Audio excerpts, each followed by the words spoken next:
मेरी इंजीनियरिंग ख़त्म हुए 10 साल बीत चुके हैं और आज मैं एक मल्टीनेशनल कंपनी में अच्छी पोजीशन पर काम करता हूँ।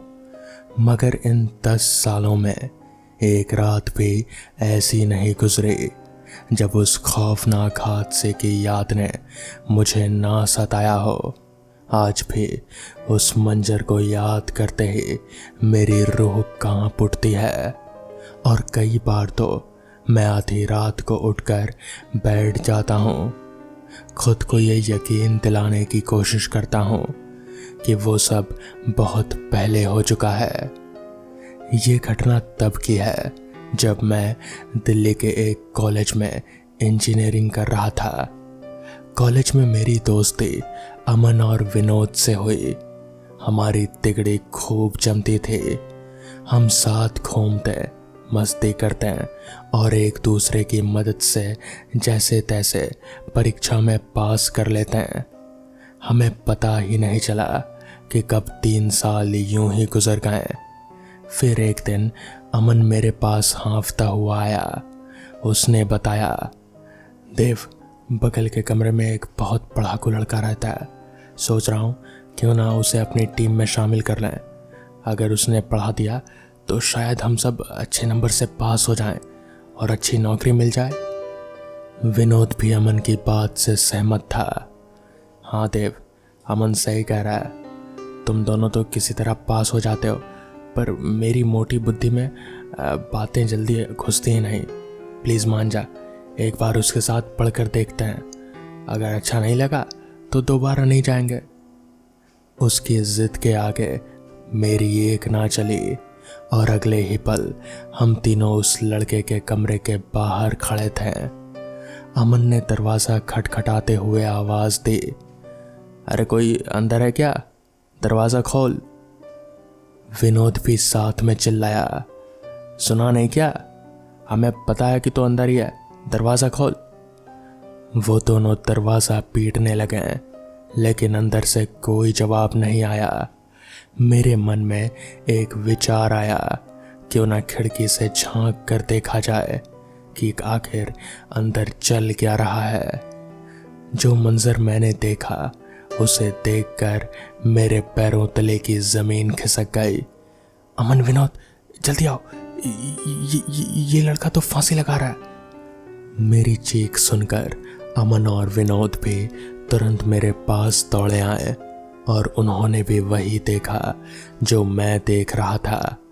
अमन ने घबरा कर चिल्लाया, विज्ञान, ये तुम क्या कर रहे हो? अभी नीचे उतरो। विनोद ने भी उसे धमकाते हुए कहा, हाँ विज्ञान, जल्दी नीचे आ जाओ, वरना मैं शोर मचाकर सबको बुला लूँगा। फिर ये तुम्हें कॉलेज से निकाल देंगे। हमारी बात मानो, हम तुम्हारी मदद के लिए आए हैं। मैंने भी उससे विनती की, विज्ञान, नीचे आ जाओ दोस्त। हमारी चीखें सुनकर विज्ञान भी रुक गया। उसे समझ आ गया कि उसकी आत्महत्या की कोशिश अब नाकाम हो चुकी है। ना चाहते हुए भी उसे अपने कमरे का दरवाज़ा खोलना पड़ा। हमारा इरादा था कि उसे समझाएं कि वो जो करने जा रहा था वो सिर्फ एक बेवकूफ़ी थी। मगर जब हम अंदर घुसे तो विज्ञान कुछ बदला बदला सा लगा। वो ऐसे बर्ताव कर रहा था जैसे अभी कुछ हुआ ही ना हो। उसने कहा, ये तुम लोग क्या मजाक कर रहे हो? मैं और आत्महत्या, ये मुमकिन ही नहीं है। मैं तो दूसरों को मारता हूँ, फिर मैं खुद को क्यों मारूंगा? हम तीनों उसे यकीन दिलाने की कोशिश कर रहे थे, पर उसने हमारी एक ना सुनी। तभी विनोद की नज़र विज्ञान के गले में लटके किसी अजीब चीज़ पर पड़ी। विज्ञान, ये तुम्हारे गले में क्या है? कोई ताबीज़ है क्या? विनोद ये कहते हुए उस ताबीज़ को छूने की कोशिश करने लगा। तभी विज्ञान ने उसका हाथ झटका और दूर हटा दिया। विज्ञान गुस्से में बोला, खबरदार, अगर इसे छूने की कोशिश की तो ये मेरी माँ की आखिरी निशानी है, जो उनके जाने के बाद मुझे एक राक्षस से बचाती है। इसे कभी छेड़ने की कोशिश मत करना, ताबीज़ की बात निकालते ही माहौल गंभीर हो गया। मैंने इसे महज एक इत्तेफाक समझकर बात बदलने की कोशिश की। अरे अब ऐसे ही पूरी रात बिताओगे क्या? हम तो यहाँ पढ़ने आए थे, अब क्या हो गया सबको? मेरी नज़र जब विज्ञान पर पड़ी तो उसकी आंखें विनोद को ही घूर रहे थे। उसके चेहरे पर एक भद्दी मौत जैसी मुस्कान थी, जिसे देखकर मैं अंदर तक सिहर उठा। वैसे विज्ञान वाकई में अक्लमंद था। जिस तरीके से वो हमें समझाता और पढ़ाता था, उसकी हर बात हमें अच्छी तरह से याद रहती थी। मैंने खुशी से कहा, वाह विज्ञान, तुम सच में कमाल के हो। तुम्हारे बारे में जो सुना था वो सब सच निकला। विनोद भी उत्साह से बोला, भाई तो ऐसे एग्जाम से एक रात पहले हमको पढ़ा दिया कर, हम एक रात में ही टॉप कर जाएंगे। हम दोनों विज्ञान से बहुत खुश थे, पर मुझे धीरे धीरे विज्ञान पर शक होने लगा था। विज्ञान से पढ़ने के बाद हम सब अच्छे नंबरों से पास हो गए, पर अब बहुत कुछ बदल चुका था। विनोद ज़्यादातर विज्ञान के साथ रहने लगा था। हैरानी की बात थी कि विज्ञान के हमारी ज़िंदगी में आने के बाद से विनोद 2-3 बार बड़ी बड़ी दुर्घटनाओं से बाल बाल बचा था, और दोनों बार विज्ञान उसके साथ ही मौजूद था। उन दोनों की अच्छी जमने लगी थी, पर इस वजह से उनमें कभी कभी नोक झोंक भी होने लगी थी। विनोद अक्सर विज्ञान को उसके ताबीज को लेकर ताना मारते रहता। विज्ञान, तुम इसे क्यों पहनते हो? एक इंजीनियर के स्टूडेंट होकर भी अंधविश्वास पर विश्वास रखते हो? कितनी मूर्खता की बात है। मैं होता तो कब कैसे तोड़कर फेंक देता। विनोद की ये बातें सुनकर भी विज्ञान कुछ नहीं कहता था, पर उसके चेहरे पर वही मौत जैसी भद्दी मुस्कान फिर से झलक उठती, जिसे मैंने पहले भी देखा था। कुछ और दिन ऐसे ही बीत गए। हमारे फाइनल सेमेस्टर के एग्जाम्स सर पर थे, और ठीक एक हफ्ते पहले विनोद का जन्मदिन भी था। हमने हॉस्टल के छत पर बिना किसी की इजाज़त के विनोद की बर्थडे पार्टी रखी। मैंने विनोद से पूछा, अरे विनोद, इतना चुप क्यों है तू? क्या हुआ? अपने जन्मदिन वाले दिन तो खुश नहीं लग रहा? मेरी बात सुनकर विनोद और परेशान हो गया। उसने चिल्लाते हुए कहा, भैया देखो, विज्ञान अभी तक नहीं आया, जबकि मैंने उसे सबसे पहले बुलाया था। विज्ञान के प्रति विनोद का ये लगाव मुझे कुछ अजीब सा लग रहा था, पर मैंने इस बात को नज़रअंदाज कर विनोद को अपने साथ नाचने के लिए कहा। शुरू में तो विनोद ने मना किया, पर शराब के नशे में उसने भी हमारे साथ मज़ा करने लगा। रात काफ़ी गहरी हो चुकी थी। हमारे सभी दोस्त जा चुके थे। अब बस मैं, विनोद और अमन ही बचे थे। इस बीच विज्ञान कब हमारे बीच आकर नाचने लगा, हमें पता ही नहीं चला। नाचते नाचते विनोद की नज़र फिर से विज्ञान के गले में लटके उसी ताबीज़ पर पड़ी, और उसे फिर से चिढ़ होने लगी। कितनी बार मना किया है तुझे, पर तू ये फालतू का अंधविश्वास गले में लटकाए घूमता रहता है। विनोद ने इतना कहकर विज्ञान के गले से वो ताबीज खींच लिया और उसे अपने पैरों के नीचे कुचल दिया। अमन ने विनोद से घबरा कर कहा, विनोद, ये तूने क्या कर दिया? वो उसकी माँ की आखिरी निशानी थी। अमन विनोद को एक कोने में ले गया, पर मैं अभी भी विज्ञान के सामने ही खड़ा था। ताबीज के टूटते ही विज्ञान की आंखें लाल हो गईं। उसके कंधे से नुकीली हड्डियां उभरने लगी और बदन पर घने बाल उगाए। उसकी हड्डियां अकड़ रही थी और वो किसी खूंखार भेड़िए की तरह अपने दोनों हाथों पैरों के बल जमीन पर बैठकर गुर्राने लगा। मैंने घबरा कर चिल्लाया, विज्ञान, ये तुम्हें क्या हो गया? तुम किसी भेड़िए की तरह क्यों दिख रहे हो विज्ञान? मैं उससे दूर हटता जा रहा था। सच कहूं तो इस पल ने मेरे सारे डर को हकीकत में बदल दिया था। मेरी बातें सुनकर वो भेड़िया मुझे मारने के लिए मेरी ओर ही बढ़ रहा था। तभी विनोद ने हिम्मत जुटाकर कहा, अरे जानवर, उस पर क्यों अपना जोर दिखाता है? अगर हिम्मत है तो मुझसे लड़। विनोद की बात सुनते ही वो भेड़िया उसकी तरफ मुड़ गया। अमन विनोद के पास ही खड़ा था। उस खूंखार भेड़िए को अपनी ओर आता देख रहा था। अमन ने सकते में आकर कहा, विनोद, ये विज्ञान तो एक भेड़िया बन चुका है, पर यह कैसे मुमकिन है?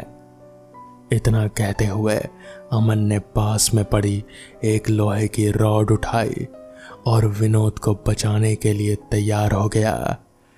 भेड़िए को अपनी तरफ आता देख विनोद ने सबको हकीकत बतानी शुरू की। अमन, मुझे आज ही पता चला कि यह वैज्ञानिक इंसान नहीं बल्कि एक भेड़िया है।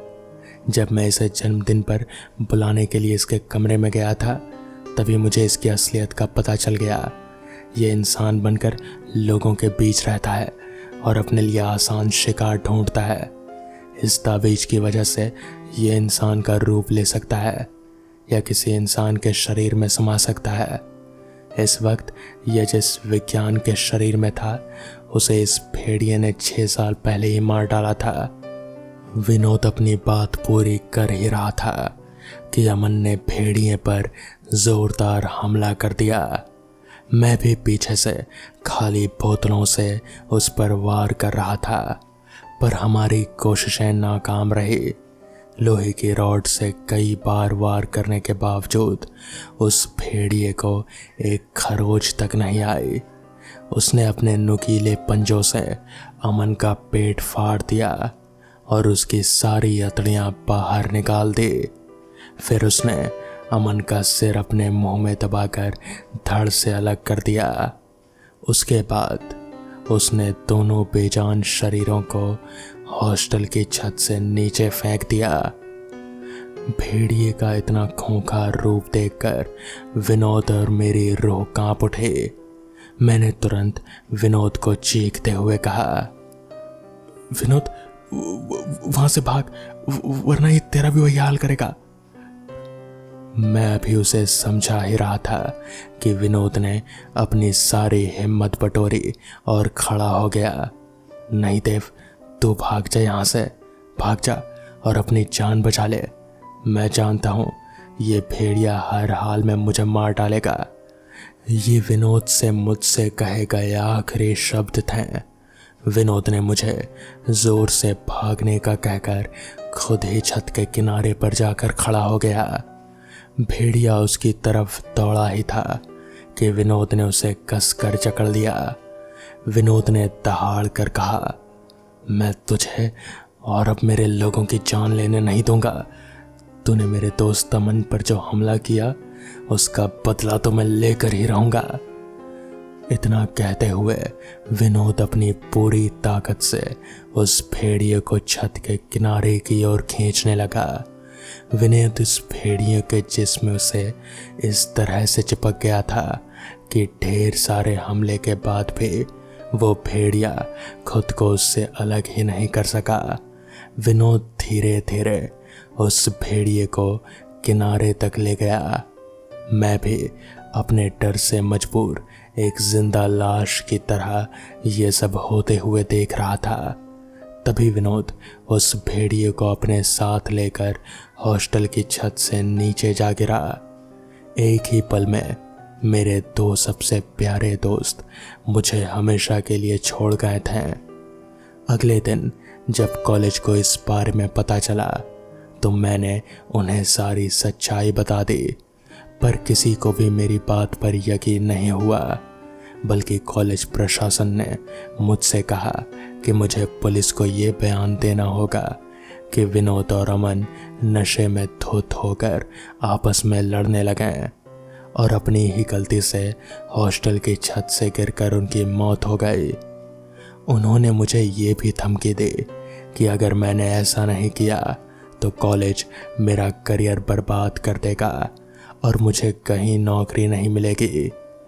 ना चाहते हुए भी मुझे कॉलेज की बात माननी ही पड़ी और उस रात हुए भयानक हादसे को महज एक गलती बताना पड़ा।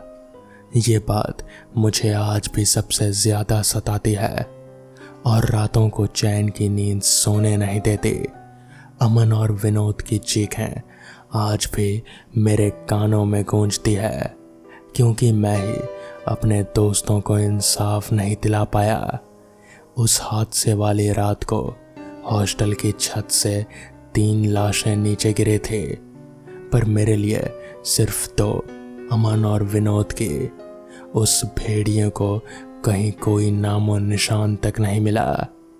ये बात मैंने आज तक किसी को नहीं बताई। उस रात मैंने उस भेड़िए के ताबीज के टुकड़े टुकड़े आपस में पास रख लिए थे और आज भी मैं उस ताबीज को पूरी तरह जोड़ भी चुका हूँ, इस उम्मीद में कि शायद किसी दिन वो भेड़िया अपने ताबीज को ढूंढता हुआ मेरे पास आए और मैं उससे अपने दोस्तों की मौत का बदला ले सकूं। तो हो सकता है कि वो भेड़िया आज भी कहीं जिंदा घूम रहा हो। क्या पता वो अभी आपके साथ आपके बगल में ही बैठा ये कहानी सुन रहा हो। तो दोस्तों, ये थी आज की पहली कहानी। तो चलिए बढ़ते हैं आज की दूसरी कहानी की ओर। RM यूनिवर्सिटी में पढ़ने वाले अर्नव और अमन काफ़ी अच्छे दोस्त हैं। अर्नव भूत प्रेतों पर यकीन रखता था, लेकिन अमन को इन सब बातों पर बिल्कुल भी यकीन नहीं था। एक दिन अमन ने अर्नव से कहा, तुझे ये भूत पर भरोसा है? मुझे तो बिल्कुल भी नहीं है। अर्नव ने मुस्कुरा कर कहा, अब मानो तो भगवान, नहीं तो पत्थर। मुझे तो यकीन है, तुझे नहीं है तो ना ही सही। अमन ने चिढ़ते हुए कहा, ऐसे कैसे? जब भूत प्रेत जैसा कुछ है ही नहीं तो इन सब बातों पर यकीन ही क्यों रखना? तुझे मुझ पर भरोसा नहीं है ना? मैं तुझे साबित करके दिखाऊंगा कि ये भूत वूत जैसा कुछ नहीं होता।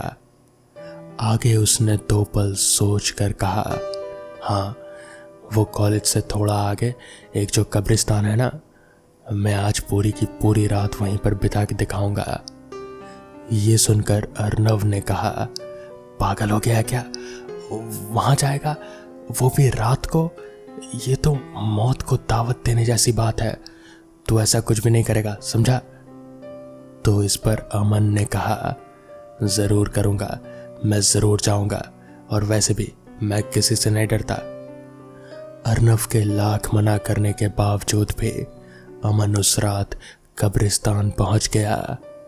कब्रिस्तान के बाहर बड़े बड़े शब्दों में लिखा था, रात को अंदर जाना मना है। अमन वो लिखा हुआ पढ़कर भी उसे अनदेखा करके अंदर चला गया।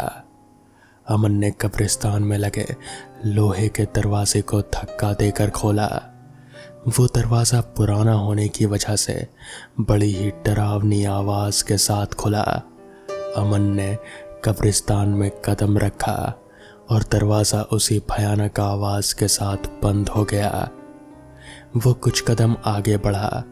उसने आसपास नज़र घुमाई। चारों ओर घना अंधेरा छाया हुआ था। बस वहाँ एक छोटा सा लैंप लगा हुआ था, जिससे लैंप के आसपास की कुछ ही चीज़ें देखी जा सकती थी। हवा की वजह से पेड़ के पत्तों की सरसराहट सुनाई दे रहे थे। वहाँ इतना सन्नाटा था कि कहीं दूर रो रहे कुत्तों की आवाज़ भी साफ सुनाई दे रहे थे। चारों ओर जूनी पुरानी धूल लगी कब्रें थी।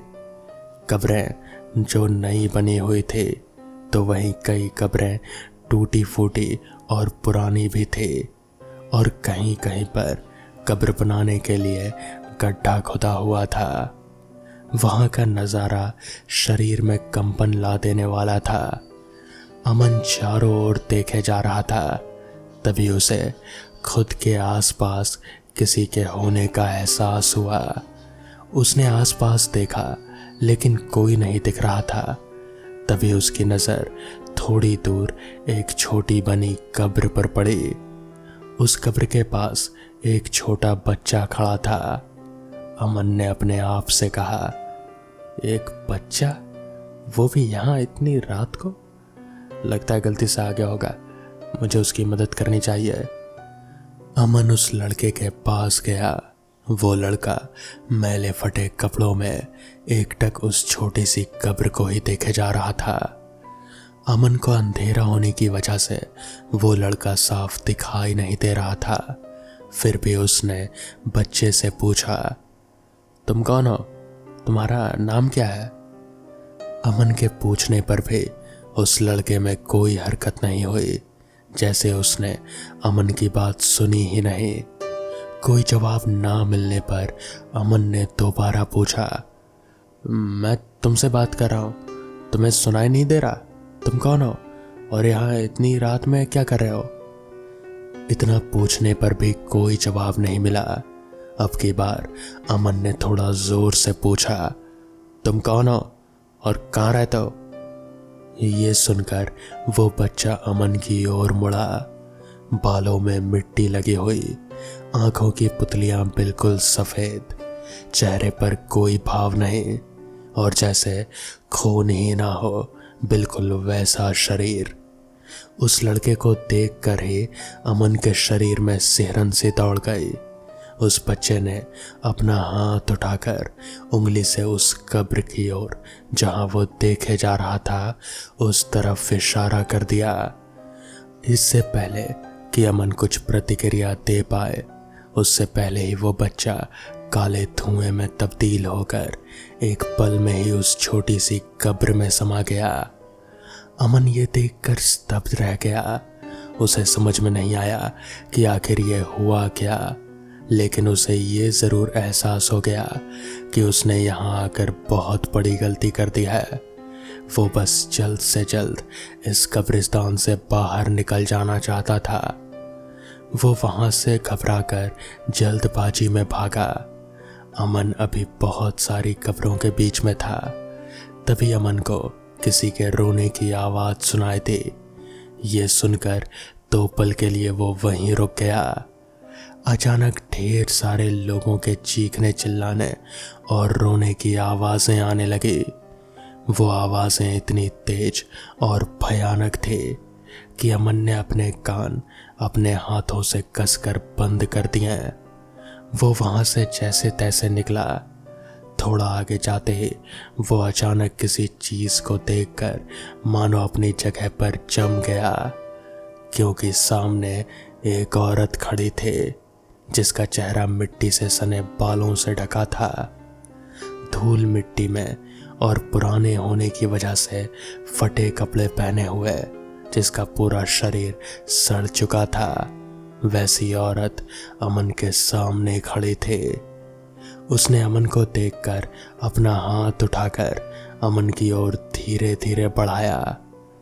अमन को ये देखकर पसीने छोड़ गए। उसका गला डर से सूख गया और वो देखते ही देखते धड़ाम से गिर पड़ा। जब उसकी आंख खुली तो वो हॉस्पिटल के बेड पर लेटा हुआ था। उसे रात में हुए हादसे की वजह से तेज बुखार आ गया था। उस रात के बाद से अमन, जो किसी चीज से नहीं डरता था, आज उसकी धड़कन छोटी सी छोटी बात में भी बढ़ जाती है।